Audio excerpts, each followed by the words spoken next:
एक बार की बात है। उपाली बहुत ही धनी व्यक्ति था और गौतम बुद्ध के ही समकालीन एक अन्य धार्मिक गुरु निगंथा नाथपुत्ता का शिष्य था। नाथपुत्ता के उपदेश बुद्ध से अलग प्रकार के थे। उपाली एक बहुत ही विलक्षण वक्ता था और वाद विवाद में भी बहुत ही कुशल था। उसके गुरु ने उसे एक दिन कहा कि वह कर्म के कार्य कारण सिद्धांत पर बुद्ध को बहस की चुनौती दे। एक लंबे और जटिल बहस के बाद बुद्ध उपाली का संदेह दूर करने में सफल रहे और उपाली को बुद्ध से सहमत होना पड़ा कि उसके धार्मिक गुरु के विचार गलत हैं। उपाली बुद्ध के उपदेशों से इतना प्रभावित हो गया कि उसने बुद्ध को तत्काल उसे अपना शिष्य बना लेने का अनुरोध किया। लेकिन उसे आश्चर्य हुआ जब बुद्ध ने उसे यह सलाह दी, प्रिय उपाली, तुम एक ख्याति प्राप्त व्यक्ति हो। पहले तुम आश्वस्त हो जाओ कि तुम अपना धर्म केवल इसलिए नहीं बदल रहे हो कि तुम मुझसे प्रसन्न हो या तुम केवल भावुक होकर यह फैसला कर रहे हो। खुले दिमाग से मेरे समस्त उपदेशों पर फिर से विचार करो और तभी मेरा अनुयायी बनो। चिंतन की स्वतंत्रता की भावना से ओतप्रोत बुद्ध के इस विचार को सुनकर उपाली और भी प्रसन्न हो गया। उसने कहा, प्रभु, यह आश्चर्य की बात है कि आपने मुझे पुनर्विचार करने के लिए कहा।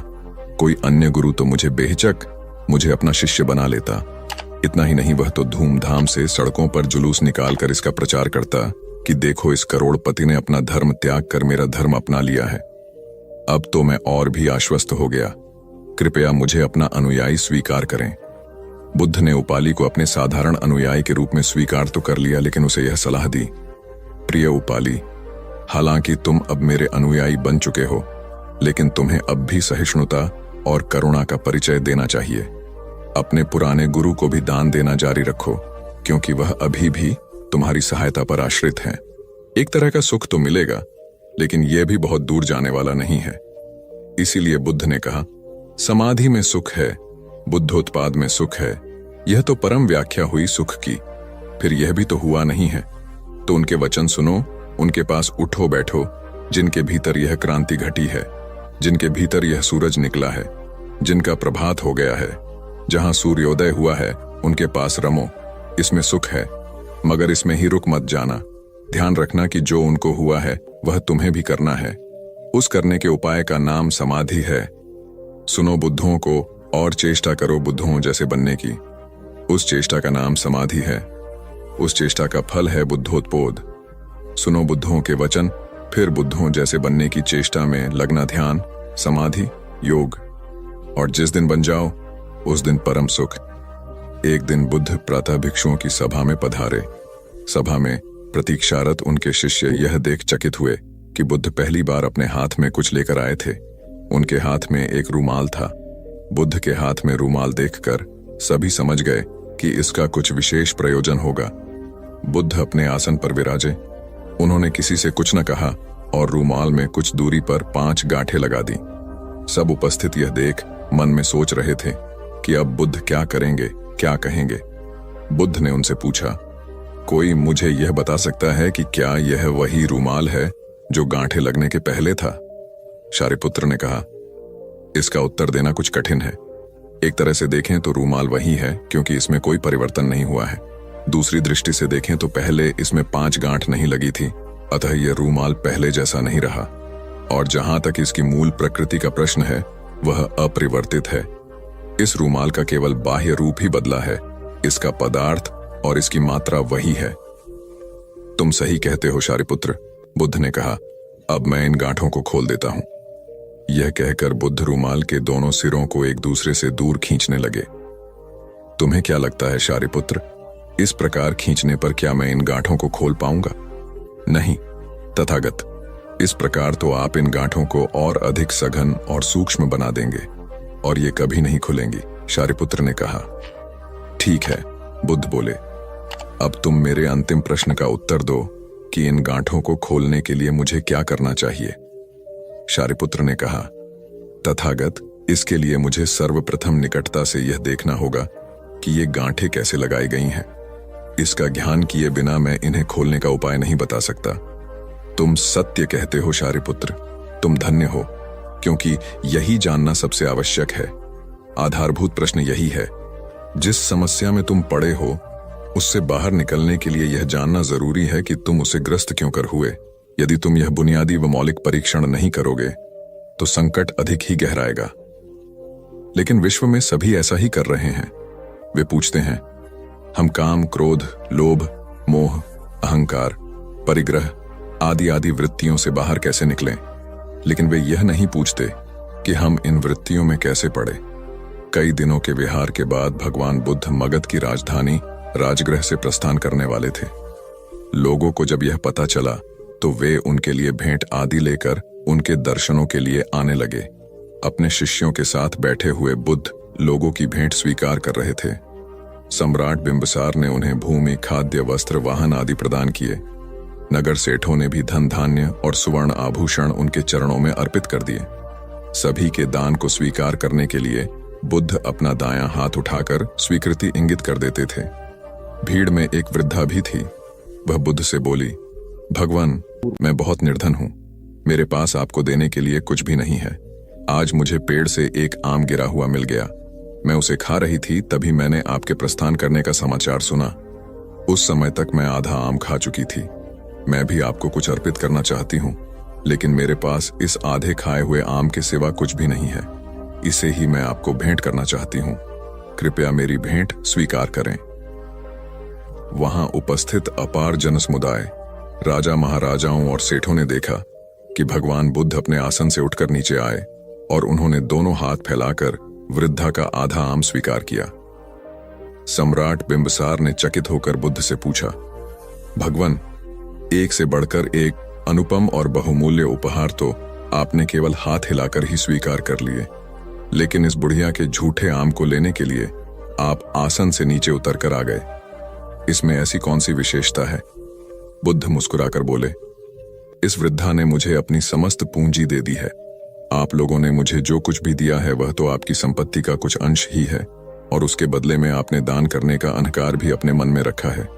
इस वृद्धा ने मेरे प्रति अपार प्रेम और श्रद्धा रखते हुए मुझे सर्वस्व अर्पित कर दिया है, फिर भी उसके मुख पर कितनी नम्रता और करुणा है। तथागत यह भी कहते थे कि सबसे पहले व्यक्ति को खुद की पहचान करनी चाहिए। दूसरों की बजाय व्यक्ति खुद के बारे में ज्यादा जानता है। उनका मत था कि बुराई से घृणा करो, बुरे व्यक्ति से नहीं। एक बार की बात है, किसी गांव के पास बहती नदी के किनारे बुद्ध बैठे थे। किनारे पर पत्थरों की भरमार थी, पर छोटी सी वह नदी अपनी तरल धारा के कारण आगे बढ़ती ही जा रही थी। बुद्ध ने विचार किया कि यह छोटी सी नदी अपनी तरलता के कारण कितनों की प्यास बुझाती है, लेकिन भारी भरकम पत्थर एक ही स्थान पर पड़े रहते हैं और दूसरों के मार्ग में बाधक बनते रहते हैं। इस घटना की सीख यह है कि दूसरों के रास्ते में रोड़े अटकाने वाले खुद कभी आगे नहीं बढ़ पाते, परंतु जो दूसरों को सद्भाव और स्नेह देता है वह स्वयं भी आगे बढ़ जाता है। बुद्ध ऐसे ही विचारों में मगन थे कि तभी उन्होंने ग्रामीणों की एक भीड़ को अपनी ओर आते देखा। बड़ा शोर था और लोग किसी युवती के प्रति अपशब्द बोल रहे थे। तथागत ने देखा कि लोग एक युवती को घसीट कर ला रहे थे और उसको गाली भी दे रहे थे। भीड़ के नजदीक आने पर बुद्ध ने लोगों से युवती को पीटने और अपशब्द कहने का कारण पूछा। लोगों ने कहा कि यह स्त्री व्यभिचारी है और हमारे समाज का नियम है कि यदि व्यभिचारी स्त्री पकड़ी जाए तो उसे पत्थरों से कुचलकर मार डालना चाहिए। तथागत ने युवती की ओर देखा और कहा, जो तुम चाहते हो वही करो, पर मेरी एक शर्त है कि पत्थर मारने का अधिकारी वही है जिसने कभी व्यभिचार न किया हो और न ही उसके मन में ऐसे विचार कभी आए हों। इतना कहकर तथागत शांत हो गए। चारों ओर मौन था। कुछ समय बाद लोगों की भीड़ मन में पश्चाताप का भाव लिए हुए वहां से विदा हो गई। इस घटना से यही सत्य उभरता है कि हम खुद अपने प्रति न्याय कर सकते हैं, दूसरों के प्रति नहीं, क्योंकि हमारी जानकारी दूसरों के विषय में अधूरी होती है। यदि हम किसी के प्रति न्याय करना चाहते हैं तो उसे ऐसा प्यार और स्नेह मिलना चाहिए कि खुद ही अपने दोषों को स्वीकार कर ले और उन्हें पुनः न दोहराने का व्रत ले। अंतिम दिन है। इसी दिन तुम 1 वर्ष पहले यहां आए थे और मैंने तुम्हें वचन दिया था कि 1 वर्ष बाद तुम जो पूछोगे मैं उत्तर दूंगा।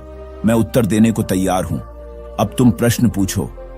मौलुंग का पुत्र हंसने लगा और उसने कहा, आपने मुझे भी धोखा दिया। वह सारिपुत्र ठीक कहता था। अब कोई प्रश्न ही पूछने के लिए नहीं रहा, तो मैं क्या पूछूं? मेरे पास पूछने के लिए कुछ भी नहीं है।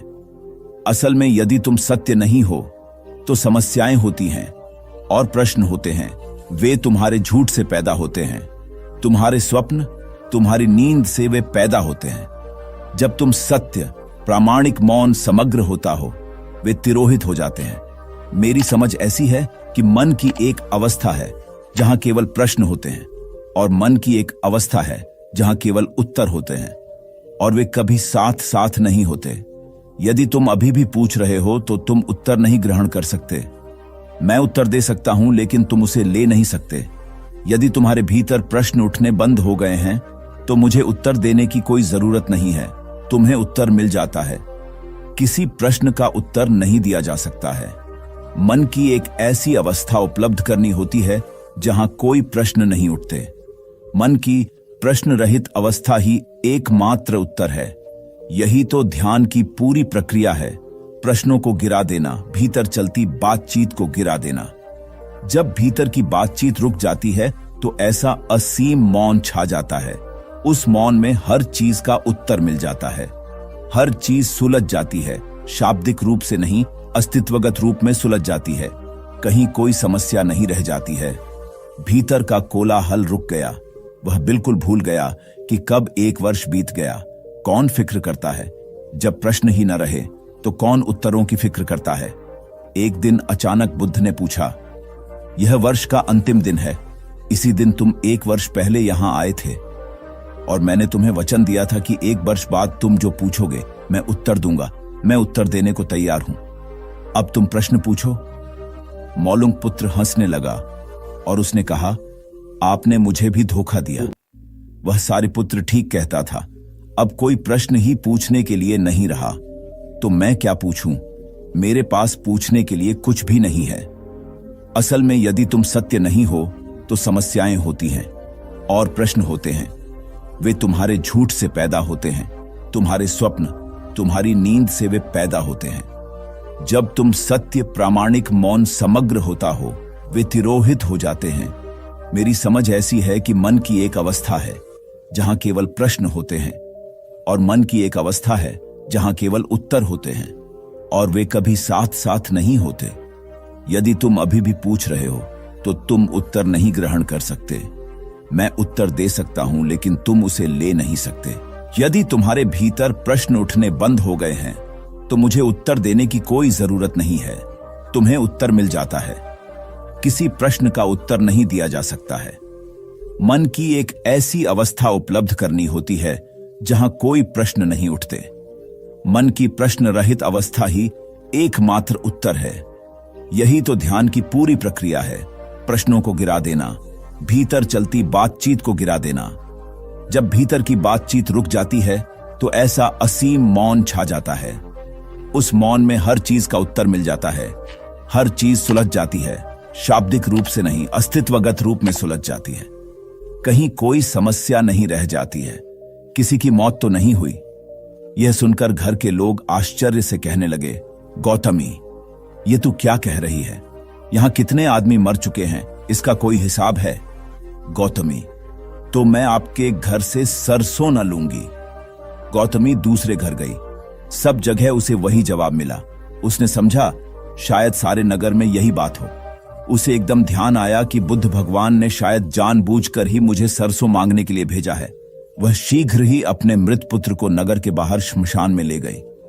उसे अपने हाथ में लेकर बोली, प्रिय पुत्र, मैंने समझा था शायद तुम ही अकेले मरने के लिए पैदा हुए हो, लेकिन अब मुझे मालूम हुआ कि मौत सबके लिए है। जो पैदा हुआ है उसे एक न एक दिन अवश्य मरना है। इतना कहकर अपने पुत्र को श्मशान में रख वहां से लौट आई। लौटकर गौतमी बुद्ध के पास गई। बुद्ध ने पूछा, गौतमी, सरसों के दाने मिल गए? गौतमी, भगवान, सरसों नहीं चाहिए, उनका काम हो गया है। बजाय और भी कहीं अधिक बढ़ जाएंगी, क्योंकि किसी भी निर्दोष जीव को मारकर कोई भी व्यक्ति खुशी नहीं प्राप्त कर सकता। आपकी समस्या का हल निर्दोष जीवों को मारने से कैसे हो सकता है? आप राजा हैं, आपको सोच विचार कर निर्णय लेना चाहिए।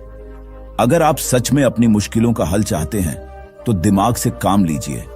मुश्किलें तो आती जाती रहती हैं। यही जिंदगी का सच है।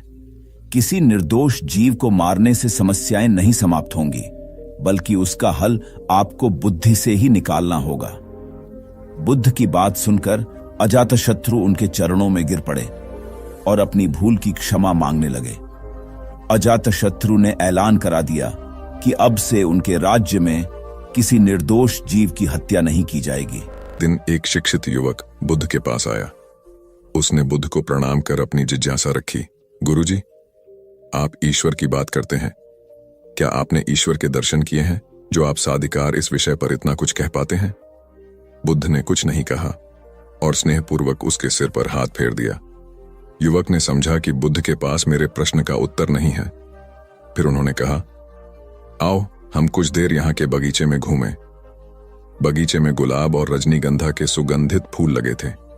युवक बोला, गुरुजी, इन फूलों की सुगंध से सारा वातावरण महक रहा है। बुद्ध ने कहा, वत्स, तुम ठीक कहते हो, किंतु एक बात बताओ कि यह सुगंध तुम्हें दिखाई दे रही है? युवक बोला, जी नहीं, सुगंध तो अनुभव की जाती है। तब बुद्ध ने कहा, बस यही तुम्हारे प्रश्न का उत्तर है। तुम्हारे शरीर में जब कभी कहीं चोट लगती है तो दर्द होता है। क्या इस दर्द को तुम देख सकते हो? युवक बोला, नहीं, वह भी अनुभूत ही होता है। बुद्ध ने अंतिम रूप से युवक का समाधान करते हुए कहा, आत्मा और परमात्मा के साथ भी यही बात है। आत्मा को परमात्मा की अनुभूति के द्वारा उसका साक्षात्कार होता है, न कि स्थूल नेत्रों से। युवक अब पूर्णतः संतुष्ट था। बुद्ध का आभार मानते हुए वह चला गया। परमात्मा सदैव अनुभूति के स्तर पर ही घटता है, और यह घटना तब होती है जब मन पूर्णतः निर्लिप्त तथा संभव को प्राप्त हो चुका हो। महात्मा बुद्ध नदी के किनारे एकांत में अपनी कुटिया में रहते थे। उन्होंने कुटिया के चारों ओर हरे भरे वृक्ष लगा रखे थे, जिन पर सुबह शाम पक्षियों का कलरव गूंजता रहता था। प्रकृति का यह मधुर सान्निध्य महात्मा बुद्ध को सदैव आनंदित रखता था। पक्षी और पेड़ पौधे तो मानो उनका परिवार ही बन गए थे। एक दिन महात्मा बुद्ध प्रातःकालीन उठे ही थे कि द्वार पर उन्हें एक सेठ जी खड़े नजर आए। उन्हें चिंताग्रस्त देख महात्मा बुद्ध ने उनसे समस्या जाननी चाहिए। सेठ जी बोले, महाराज, मेरे पास विशाल संपदा है, भरा पूरा परिवार है और मुझे कोई रोग भी नहीं है। फिर भी मुझे नींद नहीं आती, रात भर करवटें ही बदलता रहता हूं। महात्मा बुद्ध ने आत्मीयता से सेठ जी के सिर पर हाथ फेरकर कहा, सेठ, तुम्हारे पास सब कुछ भले ही हो, किंतु वह नहीं है जो नींद के लिए आवश्यक है। सेठ ने पूछा, वह क्या है महाराज? महात्मा बोले, तुम चारों ओर चिंताओं से घिरे हो। धन संपत्ति की चिंता, व्यापार व्यवसाय की चिंता, परिवार की चिंता। स्मरण रखो कि चिंता चयन में शत्रुता है। सेठ ने इससे बचने का उपाय पूछा तो उन्होंने कहा, तुम प्रकृति से शिक्षा ग्रहण करो। पेड़ पौधे, फूल, पानी और प्रकाश के रूप में उसकी अनंत संपदा चारों ओर बिखरी हुई है, किंतु वह चिंता मुक्त है। अपनी इस दौलत को पूरी दुनिया पर दोनों हाथों से सत्य लुटाती रहती है। तुम यदि उससे प्रेरणा लेकर अपना जीवन भी उसके अनुरूप बना लोगे तो तुम्हें न केवल नींद आएगी बल्कि अतीव शांति महसूस होगी। सेठ ने महात्मा बुद्ध की बात का मर्म समझा और लोक कल्याण की राह पर चल पड़ा। धन और ज्ञान देने से बढ़ते ही हैं, इसलिए इनके संग्रह के साथ साथ इनके दान की वृत्ति भी रखनी चाहिए। एक गरीब किसान गौतम बुद्ध का बहुत बड़ा भक्त था। एक दिन वह बुद्ध के पास आया और अपने गांव आने का आग्रह किया। बुद्ध उसके गांव पहुंचे तो सारा गांव उन्हें देखने व सुनने के लिए उमड़ पड़ा, किंतु वह किसान नहीं आया। हुआ यह कि उसी दिन किसान के बैलों की जोड़ी कहीं खो गई। किसान इस दुविधा में रहा कि बुद्ध का प्रवचन सुने या अपने बैलों को खोजे। काफी सोचने के बाद उसने अपने बैलों को खोजने का निर्णय किया। घंटों भटकने के बाद बैल मिले। थकाहारा किसान घर आया और भोजन कर सो गया। अगले दिन वह अति संकोच से क्षमा प्रार्थी बन बुद्ध के पास पहुंचा तो वे बड़े स्नेह से बोले, मेरी दृष्टि में यह किसान मेरा सच्चा अनुयायी है। इसने उपदेश से अधिक महत्व कर्म को दिया। यदि यह कल बैलों को न ढूंढते हुए उपदेश सुनता तो मेरी बातें इसकी समझ में नहीं आती, क्योंकि मन बैलों में अटका रहता। इसने कर्म को महत्व देकर प्रशंसनीय काम किया। सार यह है कि हम जहां जिस भूमिका में हों उसका ईमानदारी से निर्वाह करें, यही सच्ची आध्यात्मिकता है, क्योंकि प्रत्येक धर्म कर्म को ही सर्वोपरि महत्व देता है। गौतम बुद्ध को उनके अनुयायी यदि स्नेह से कहीं बुलाते तो वे अवश्य जाते। फिर जब बुद्ध पहुंचते तो श्रोताओं की भारी भीड़ उमड़ पड़ती। बुद्ध के वचनों में जो अमृतत्व होता था उसका पान करना सभी को प्रीतिकर लगता था। उनके उपदेशों में ऐसा कुछ अवश्य होता था जिससे गंभीर समस्याएं सुलझ जाती और कुछ न कुछ सार्थक भी प्राप्त हो।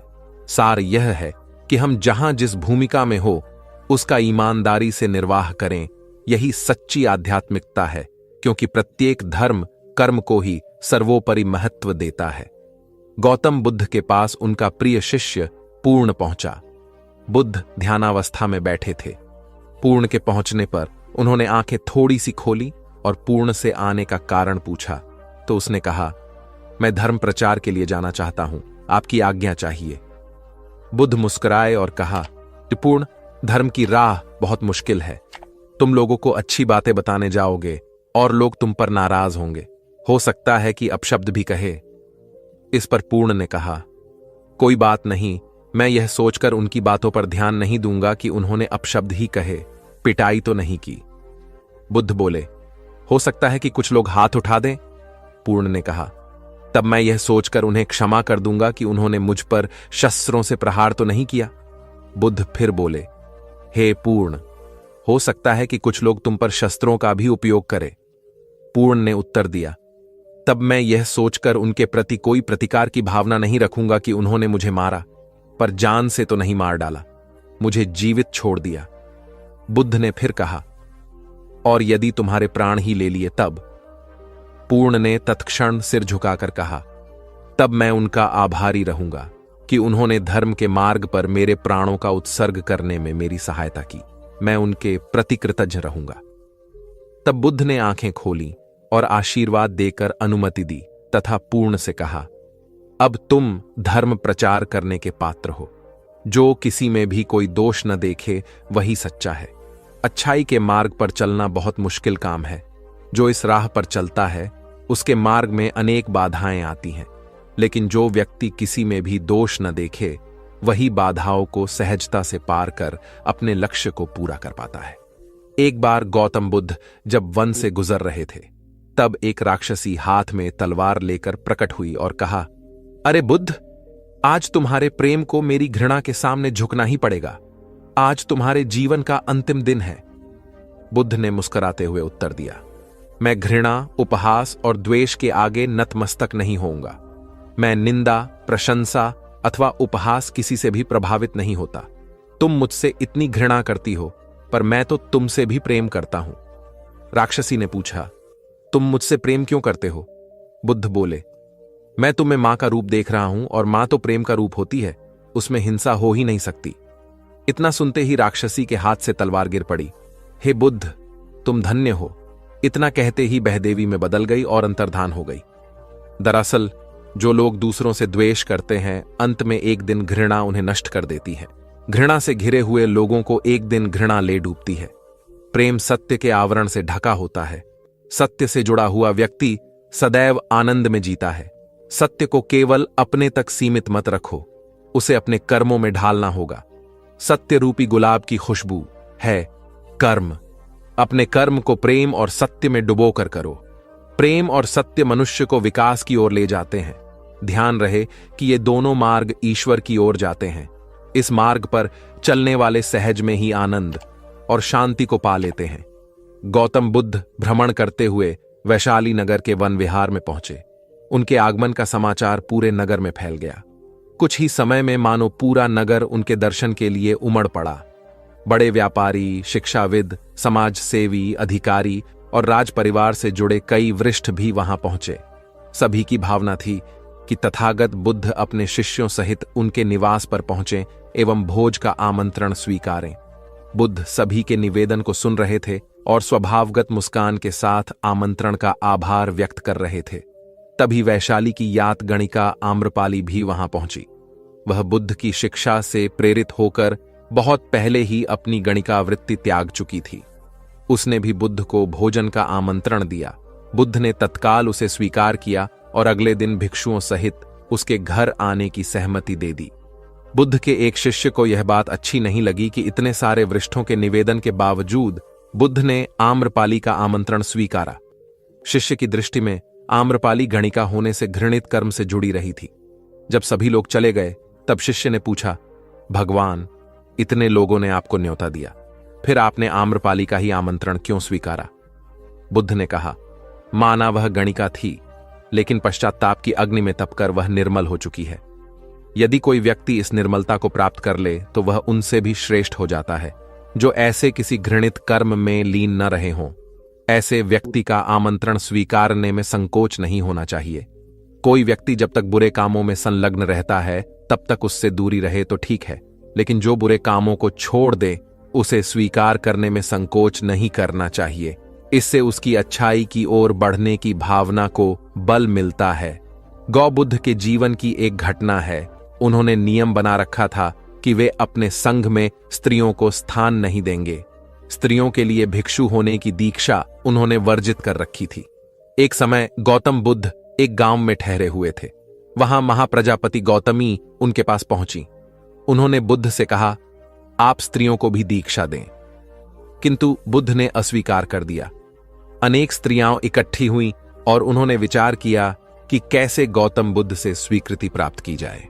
स्त्रियों ने निर्णय लिया कि स्वयं सेविकाएं बनकर गौतम बुद्ध के समक्ष पहुंचा जाए। गौतमी ने अपने बाल काटे, भिक्षु के वस्त्र पहने और अनेक स्त्रियों के साथ बुद्ध के सामने पहुंच गई। उनकी यह मांग थी कि स्त्रियों को भी दीक्षा दी जाए। बुद्ध ने उनकी बात को स्वीकार नहीं किया। स्त्रियां निराश हुईं। जब बुद्ध के एक शिष्य आनंद ने स्त्रियों को देखा, उनके पांव सूजे हुए थे, उन पर धूल चढ़ी हुई थी, उनकी आंखों से आंसू बह रहे थे। उन्होंने पूछा, क्या बात है? स्त्रियों ने कहा, बुद्ध उनके धर्म और नियम के अनुसार हमें भिक्षु होने की दीक्षा नहीं दे रहे हैं। जब आनंद ने व्यक्तिगत रूप से बुद्ध से निवेदन किया, बुद्ध को उन्होंने याद दिलाया, इस समय यह सामाजिक मान्यता है कि स्त्रियां मोक्ष की अधिकारी नहीं हैं, पुरुषों के मुकाबले निम्न हैं। तो क्या आप भी यह मानते हैं और इसलिए उन्हें दीक्षित नहीं कर रहे हैं? बुद्ध का उत्तर था, मुझे गलत न समझा जाए। मेरी मान्यता है कि पुरुष की तरह ही स्त्री भी निर्वाण प्राप्त कर सकती है, लेकिन मैं कुछ व्यावहारिक कारणों से स्त्रियों को संघ में शामिल करने और दीक्षा देने की स्वीकृति प्रदान नहीं कर रहा हूं। आनंद का उत्तर था, सिद्धांत और व्यवहार में परिवर्तन करना चाहिए। बुद्ध को बात जच गई और उन्होंने यह घोषणा की, जो स्त्रियां भिक्षु होना चाहेंगी उन्हें कुछ नियमों का पालन करना होगा। स्त्रियों ने स्वीकार किया और तब से स्त्रियां भी बौद्ध बनने लगीं। गौतम बुद्ध एक बार अपने शिष्यों के साथ प्रवास पर निकले। एक नगर से दूसरे नगर तक जाने की राह में वन पड़ता था। वन क्षेत्र में प्रवेश करने के साथ ही कुछ दूर चलने पर बुद्ध एक जगह रुक गए। पीछे आ रहे शिष्यों का समूह भी उन्हें देख उसी स्थान पर रुका, लेकिन वहां रुके रहना शिष्यों के लिए मुश्किल हो गया, क्योंकि सामने एक क्षत विक्षत शव पड़ा था और उसकी दुर्गंध वातावरण में फैल रही थी। शिष्यों ने अपने वस्त्र से नाक बंद कर ली, लेकिन बुद्ध शव की ओर टकटकी लगाए देखते रहे। एक शिष्य ने साहस कर विनम्रतापूर्वक गौतम बुद्ध से अनुरोध किया, भगवान, यहां से शीघ्र चलना ही उचित होगा। यहां शव पड़ा है और बहुत दुर्गंध आ रही है। बुद्ध मुस्कुराए और शिष्यों की ओर उन्मुख होते हुए बोले, बताइए, इस सब में सौंदर्य दिखाई देता है। शिष्यों ने कहा, भगवान, यह कैसा प्रश्न है? सौंदर्य और शव में? जीवन था तब तक सौंदर्य, अब तो सब समाप्त हो गया। बुद्ध ने शव की ओर इशारा करके बताया, देखो, जब कभी यह व्यक्ति जीवित रहा होगा, इसकी दंत पंक्तियां अद्वितीय रही होंगी। मृत्यु के बाद भी इसके दंत देखकर यही साबित होता है। वहां खड़े सभी शिष्यों ने दृष्टि डाली तो पाया बुद्ध सही कह रहे थे। तब शिष्यों को भान हुआ कि शव में भी अच्छाई हो सकती है। दरअसल सौंदर्य निर्जीव में भी नजर आ सकता है। केवल शर्त यह है